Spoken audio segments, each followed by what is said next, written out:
Ambassador, Mr. Omolo, Cabinet Ministers present, Principal Secretaries, fellow Kenyans, good afternoon. I'm Jambo. Mambo.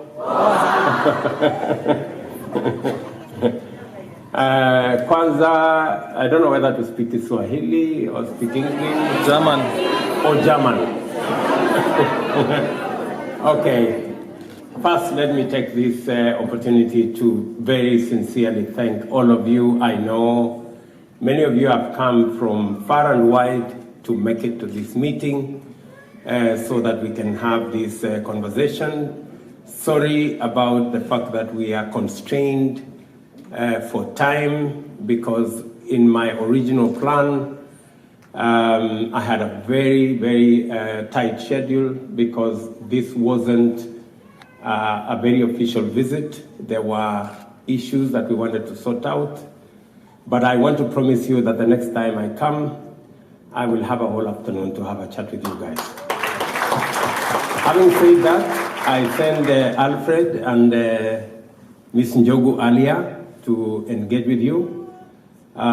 Just to let you know, as I do the rest of Kenyans in diaspora, that I did make a commitment that the diaspora is going to be part and parcel of the business that I have in governing Kenya. And that they will have a very special place, because the diaspora for a very long time did not get the kind of fair treatment that a government is supposed to give to all its citizens. I am aware that in many of the engagements that I had with members of our community, our Kenyan community across the globe, that they wanted government to do more, and government to be more responsive, and government to offer better service. And that is the reason that informed my establishing the State Department for Diaspora Affairs, so that there is a dedicated permanent secretary to respond, to deal, to work with the diaspora, and so that we can leverage the huge potential that exists in our diaspora in not just growing our economy, but also profiling our country positively. I want to commend all of you, Kenyans in the diaspora, for being the true ambassadors of our country. You have, as was ably said by Tom Omolo, you have truly been the ambassadors of Kenya. And Kenya is known for what it is, a country rich in culture, but also very warm people. I am very proud to be a Kenyan, because I listen to many people, including yesterday. I was in a meeting where Germans were speaking very well about Kenyans and Kenyans in general. Their hard work, their creativity, innovation is just outstanding. And I want to encourage each and every one of us to fly our flag high wherever you are, whatever you're doing, whatever job you're doing. Just know that the rest of us in Kenya are behind you, and we all share in one country, and we must look after it and do the best for it.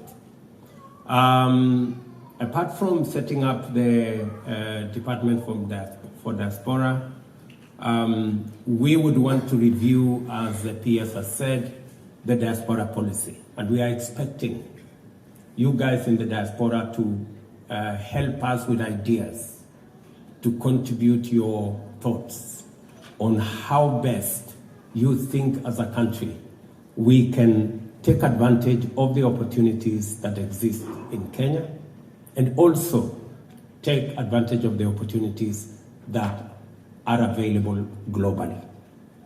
We must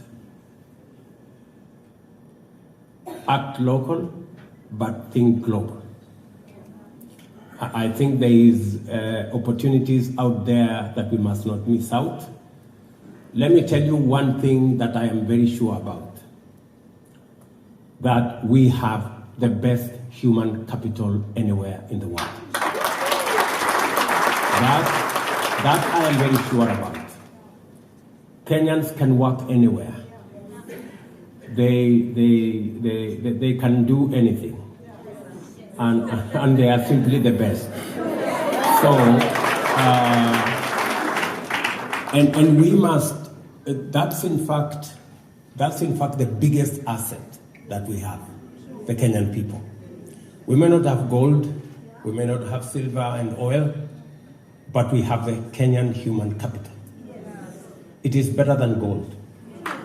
Believe you me from where I stand. And therefore, we must leverage, and it is my intention that we will leverage on our human capital to serve ourselves, to serve the world, and to make sure that Kenya shines.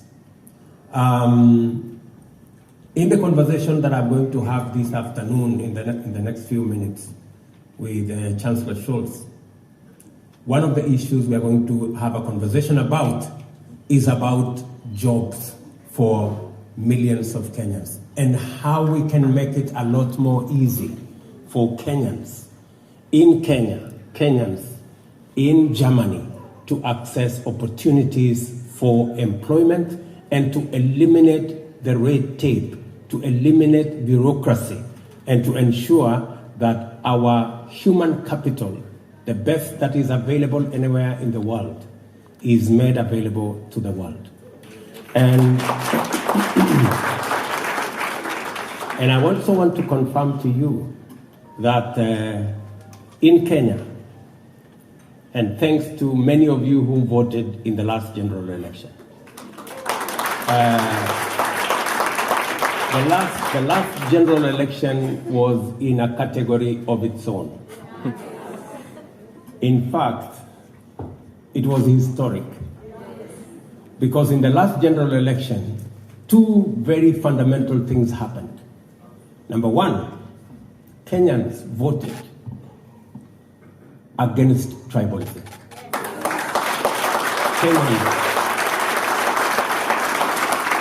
Kenyans said no to tribalism. Number two, it was the most peaceful election ever. We have never seen a better managed, the best election ever. In fact, it was very difficult to argue with the results, because the results were so obvious.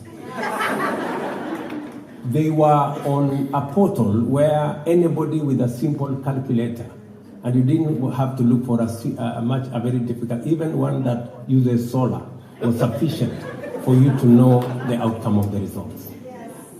And therefore, I want to commit to you that after the elections, we embarked on reshaping our country, repositioning Kenya. Let me give you a preview of what has happened in the last 6 months. Number one, when I came into office, the economy was teetering on a slippery path with huge debts. I had to make the difficult decision to cut the budget by approximately 300 billion shillings just to stabilize the economy of our country. Just for those of you who know numbers, our yield on Eurobond was around 17%. For a sovereign, that is very bad. Good news, as I talk to you today, our yields on our sovereign bonds is below 10%.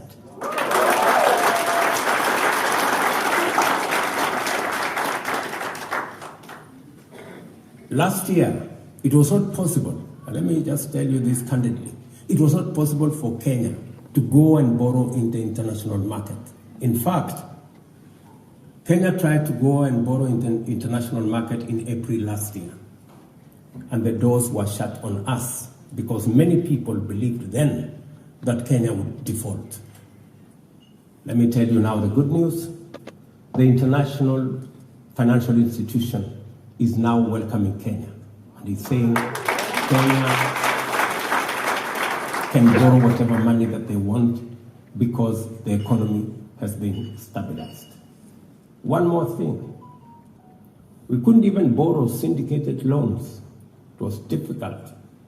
And in fact, even locally, if we went to the market locally to borrow, we could hardly get 50% of what we wanted to borrow. Today, we not only can borrow as much as we want, but our levels of borrowing, we have reduced intentionally, and our offers are beyond 200%, meaning that the confidence the international financial institutions, the local financial institutions have in our economy today is rock solid. Let me promise you that whatever was happening with the dollar, I know those of you who send money back home, you were very happy when the dollar was 140 because it was good stuff. But I don't have very good news for you on that, because we're now stabilizing that situation. We did decide that we needed to innovate around the largest expenditure we have on our fuel costs. We spend about $500 million every month to buy fuel. And that is a huge drain on our foreign exchange reserves. So we decided to negotiate for the first time in the history of Kenya.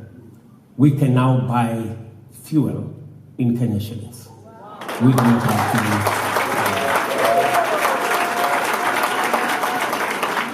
have to use dollars, and we have front-loaded the purchase in dollars by 6 months. And believe you me, the dollar has come down from 140.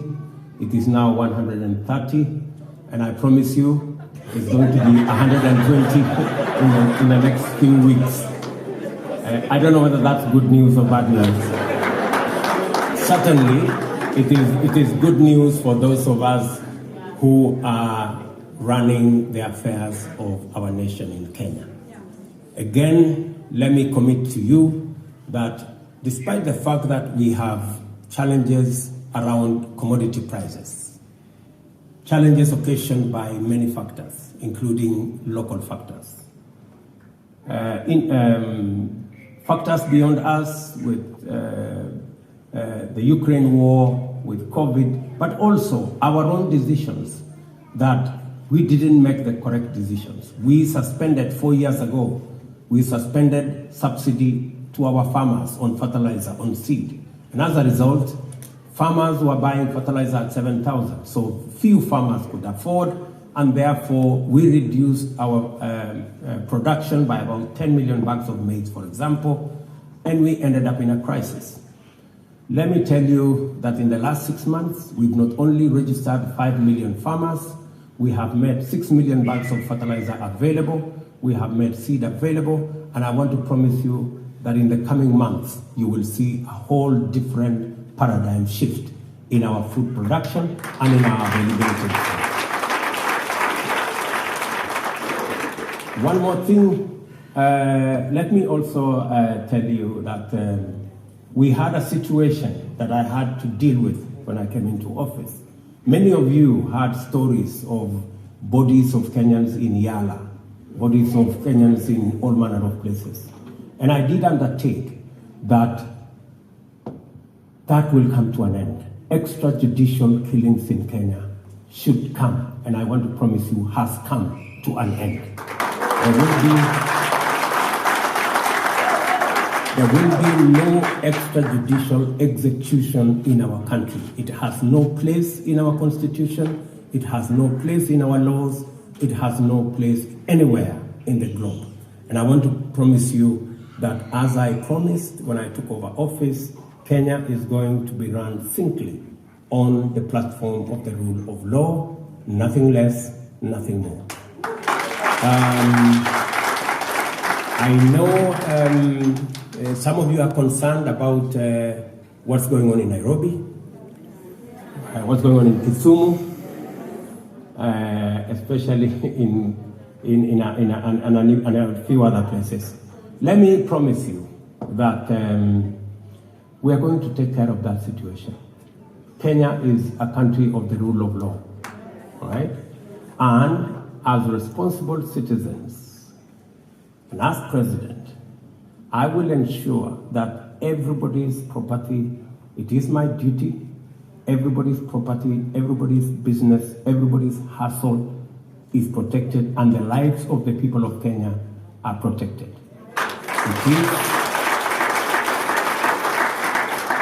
It is the duty of the police.